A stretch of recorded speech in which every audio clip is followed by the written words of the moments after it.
Баршаңызға сәлем, сіздермен Гүлім. Бүгін заливной торттың рецептісімен бөлісемін. Қажетті ингредиенттер: банан, малина, желатин, йогурт, қаймақ, су және қант.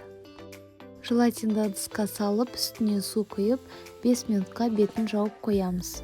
5 минут өткен соң микроволновкаға ертіп аламыз. Желатин толықтай ергенше бананды кубик тәрізді етіп тураймыз. Басқа да кез келген жеміс-жидек қосуға болады. Ыдысқа йогурт, сметана, қант салып, блендермен араластырамыз. Желатин толықтай суыған соң аз мөлшерден жаңағы массаның үстіне құйып отырамыз. Массамызды кеңдеу ыдысқа құйып, үстіне банан, малинаны салып араластырамыз. Пищевая пленканы осылайша орналастырып, үстіне жаңағы массаны құйып, бетін жақсылап жауып 2 сағатқа холодильникке салып қоямыз. Заливной тортымыз дайын болды. Дәмі өте керемет, міндетті түрде жасап көріңіздер.